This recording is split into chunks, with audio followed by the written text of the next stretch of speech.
Thank you so much for all that you shared, Ruth. But we have a very special guest with us today. Jacob Vince is here from Christian Friends of Israel UK.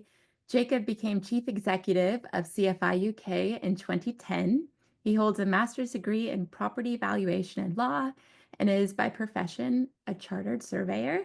He worked on a kibbutz in the late 1970s and lived in Jerusalem in the early 1980s. He is a church commissioner serving on the Board of Governors and a member of the General Synod of the Church of England.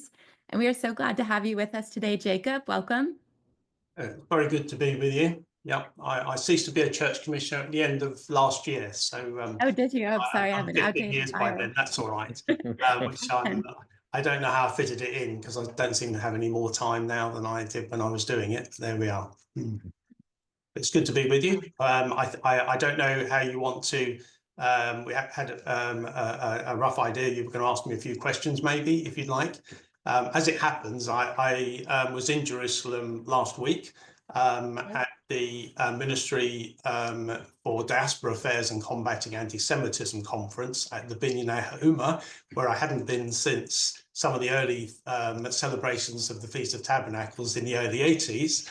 And I had a little bit of time. Believe it or not, we were staying at the best priced hotel centrally for us was the YMCA, which is quite interesting because I was a member there. Not that I really was a member, but they had a decent swimming pool and a gym. So I used to go over there occasionally. So we stayed there.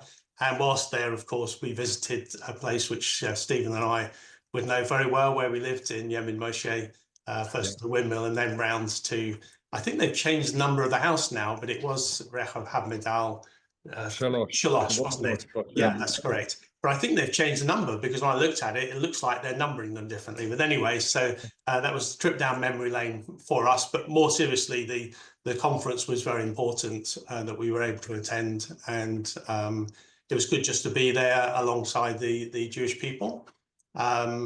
So that just gives you a little bit of a run-in. Now, you did have a small video of some of the things that we do in the UK, but I don't know whether you want to show that or just let me continue talking. Jacob, I'm going to talk to you for a few minutes. Please do. It's nice. We did meet about 4 or 5 years ago, I think, in Jerusalem, didn't we?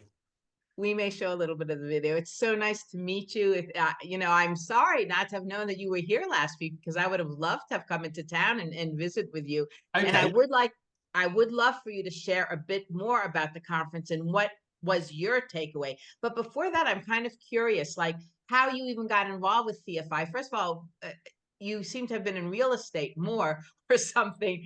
And this is a huge transfer going from real estate or property management or whatever over to a commitment to work for a nonprofit on a religious basis. So that's share with us a little bit about yourself in that respect. Oh goodness, it's where do you start? Well, of course, I was fortunate to have an introduction to Israel. It was just something that quite a number of people did. They went on a kibbutz in Israel in the 70s. So that's always been a part of it was quite foundational. I had never been abroad before. And I traveled out on my 19th birthday in September. And so I'd never known what security was or wasn't at airports. So I just assumed that's what security was like with El Al, which is extremely good, of course. And I was out there for a year on the kibbutz. So that was the start of my interest. In fact, slightly before that, because one of the lead pastors at our church had developed an interest in Israel and was, as it happens, he was visiting Israel when the Yom Kippur War started in 73. And following that, he wrote a book, which I read along with some other Christian books about his experience during that time. So already there was an interest, and it actually was through that number of people started to come through the church, because as soon as you write a book on a subject, people think, oh, you have an interest in that. And that's how I learned about it was a group called Prayer for Israel, but that's how I learned about going on a kibbutz for that year. And later on, which kibbutz? What did you say? I was on kibbutz Gadot up in the north, so it's the Hula Valley area, just up the Golan. And that was very formative in my youth, as it were. The problem is once you start traveling, you don't really settle down. So I actually ended up doing my property degree quite a bit later, Prior to that, I worked in Christian Conference Centre work, so I had already worked in that field. But my father was a builder, and with the recession and a developer, I decided I needed a profession, so I went and studied property valuation and law at City University. I'd done a business diploma before that, so just had a family, got on with life, and reconnected a little bit with Israel. I came out on a tour during the Second Intifada. You come at great times, the Yom Kippur War, the Intifada. I mean, I came after the Yom Kippur War. That was a really good time. That was Menachem Begin, the peace agreement with Sadat, and so on and so forth. Obviously, later the implications of handing back the Sinai was a little bit more difficult. But no, in the Second Intifada, it was a church leaders tour. Literally, there was no tourism going on, not dissimilar to now. There's perhaps a bit more now. And I wasn't even supposed to go on that tour. My brother was one of the coordinators, along with Canon Andrew White, who some people might know, and Julia Fisher, and a number of church leaders. I think probably a couple of bishops, and I know an archdeacon and others. But I went with my brother because his wife didn't want to go at that time. Then my mum was going to go. She went down with a bad back, so I ended up going. And of course, 20 years apart, my experience at that stage was so different, and we covered quite a wide range of, and of course during that time, and it was then that I really started to re-engage, thinking, was I young? Didn't I see some of these things? What's going on? It looked worse, whereas before it seemed to be going better, and one thing led to another. So having read everything from Josephus right the way through to Mark Twain, because I heard he visited once, and all those things, plus I've always liked to know from all different perspectives. So, I read things I agreed with, things I didn't, and it didn't take too long, well, probably the best part of 10 years, actually, and I ended up finding myself in the position I am now, which was now literally 15 years ago. Are you British? No. Yes, I am, yeah. You are? Your accent tells you how American I am.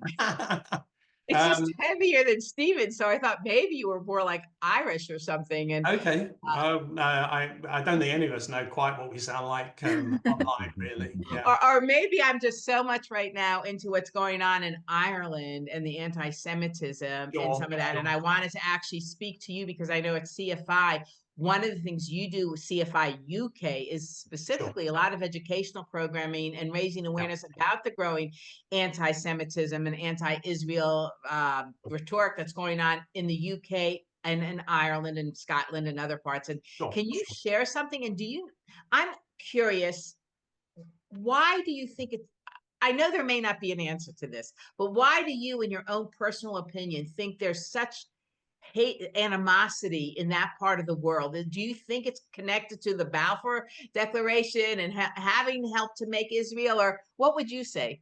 Goodness, I mean, these are very, in one sense, a short question with a very long answer. Where do I start? We're Christian Friends of Israel, so I suppose that's the area which I try and focus on in the main, to understand where some of these things have come from. Obviously, as you'll know, church history is very poor. We don't have a very good understanding of the whole picture of the Bible, which doesn't help. So we're focusing a lot on the last quarter rather than the previous 3 quarters as we would see it. And so that's something which I try and emphasize as best I can. There is believe it or not, a British trait of wanting to support who they perceive to be the underdog. And there has been, probably since the Lebanon War, the news sort of turned a little bit, whereas Israel was the plucky nation, now they're the strong nation. And the if I can use the term, the Palestinian Arabs, as they came to be defined, they have been relentless in putting forward the whole concept of victimhood, and then seeking strangely to portray Israel as colonial. So there's that mix coming in, which would be called cultural progressivism, and that's affected the church. There's something about in the British psyche, you always want to be on the underdog. I always lost virtually every rugby match I played, and I know Stephen was a rugby player even in Jerusalem. But you know, there's something about wanting the underdog to win, like the FA Cup. You know, someone from a lower league coming up in playing football, which is soccer in the States, isn't it? I don't know why that is. And so if you can present yourself in the underdog position, which of course Israel to some degree was as they were a growing nation, once they become more powerful, then there's something that wants to say, or are perceived that way. So there is an element of that. Secondly, I think we don't know quite biblically, Christians don't know, or the church generally doesn't know where to put Israel. So the church leaders don't really study it very well. They'll study maybe like I said, the last fourth of the Bible and miss out. You know, they'll scan through, or we'll divide up between Greek and Hebrew, and we split it up between New Testament, Old Testament. So I think that doesn't help. And then it's sort of one thing leads to another. And they hear a Christian voice from Israel, but it's not an authentic voice because it's a muted voice. They're not hearing it. But there are those that would be refer to themselves as Palestinian Christians in Israel that are very engaged with what's going on in you know, the territories. And not only that, many of them will be linked to surrounding Arab nations. So it's a strange sort of mix where they're not quite sure where to place Israel, really. Yeah. I hear you. So what do we do about it? Yeah, what do you do about it? Well, what we try and do, there's very little we can do, I think, to try and occasionally you can engage with people that are completely opposed, you know, but a lot of them, if they've made their mind up, that's not going to, we can't, it can just be a shouting match from one side to the other. So what I'm interested in is what I call the middle ground, people that perhaps haven't thought about it, haven't considered it, have an inkling, but don't really know. And that's the bulk of those, and they'll just be led to some degree, by whoever knows most on the subject. And if I can reach out to them, that's the area we want to work in. So we go to things like the Christian festivals. There's a number of festivals, where there may be music or teaching and so on. And if we can, and they'll have exhibitions. We'll have a stall there and provide them with information, you know, that will provide, you know, talking points or a booklet or some free literature, and get them interested in the subject. And come at so it. Can our listeners, can our listeners who are literally globally, a lot from the UK, but they're also global, can they download stuff directly from the CFI.UK? We have an online shop. There are some things you can download online. We've got what we call three booklets. One's called Promises.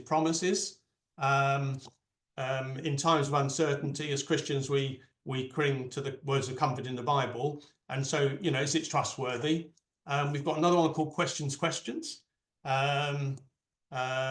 mini articles helping Israel explain other things, encouraging scriptures, how that, you know, perhaps things that were written in the past will be helpful to us today. A couple of other ones just quickly. Stephen will know this because he writes one of the articles in there. It's called A Fresh Understanding of Israel, and that will be available. Interestingly, the words that he focuses on come from the same Psalm 105 that he mentioned. I've written a few little booklets. Where are we? The Land Where Jesus Lived, what was it called? God's Land of Israel. That's explaining, because some people say, well, it's all God's land. You know, basically Christians have universalized the promises and they lose the specifics, and we need to know both. Yeah. So we need to know where we've come from and where we might have ended up. But if you don't know where you've come from, you don't know where you are. Exactly. A quick one here, a bit more controversial. Was Jesus a Palestinian? Clearly he wasn't, but why would people think that? That's looking at Josephus and Herodotus. And this is my favorite one, which is called Covenant Steps. And what that one does is it shows the Jewish order of the Bible and how helpful that is in reading. It shows the different covenants that God makes, going from creation to completion via corruption and correction. So there's a whole little steps. Each one builds on the other. and in the middle it has a Bible reading plan, which is in the Jewish order. Of course, we've added on the quarter, which I call the Apostles' Teaching. They were all Jewish, by the way. Most of us don't realize that because we hear St. Paul and St. Peter. We were thought they're all Gentiles. They're totally not. But that gives you a chance. So you can read the Jewish Bible would take you 40 weeks to do, reading the whole thing through 52 weeks. Jacob, let me ask you, because you had mentioned quickly, and some of our listeners may be very interested. You have an excellent magazine, very educational, called The Enhance. And I know that Melissa, she does an article, I think, almost every month, doesn't she? Also in Enhance. So can anyone sign up for that magazine, or do you have to be a donor? And no, absolutely. It's a free magazine. They can sign up online at our website, cfi.org.uk. I'm just looking here. Yeah, we actually did an article on Emunah, believe it or not. The latest... I believe it. Sorry? I believe it. Yes. You believe it. Thank you for highlighting Emunah. I mean, obviously, one of our goals, Jacob, is when you come next, and hopefully, God willing, you'll bring other people with you from your community or from your organization. We would love to host them and invite them to spend a few hours at one of our Emunah facilities so that they can not only interact with the land. I know you're great at showing them the land and the historical perspective, but one of Emunah's goals is to just know the people. Know the children, know the families, know the people of the land, and how much we would like to build bridges also with our Christian friends. So, next time you're here, let's make sure we get coffee, we sit down and we get to know each other a little bit better, and we move forward from that. And Stephen, so our magazine is called Enhance, by the way, which we changed the name from In Touch. In fact, we did have briefly a staff magazine. We decided we were going to, because we couldn't communicate with each other, so we called ourselves Out of Touch. But actually, but in fact, Enhance is a good name because it's about enhancing Jewish-Christian relations, but it's also enhancing the Christian faith. And we focus on the three things: encouraging understanding, challenging prejudice, and assisting community. So, and that's available to whoever wants it. Do a little editorial. The last one was on covenant of peace, and there's a wonderful psalm, which Psalm 34, which it says, "Seek peace and pursue it," and it's repeated again in what I would tend to refer to as the Apostles' Teaching. Yeah. Well, Jacob, it's wonderful meeting you. And if any of our listeners want to connect up with you and that, because again, your website I know is chock full of very good information. We in Israel appreciate everything that CFI has done for not only Emunah, but for certainly our people, and standing by us and spreading truth.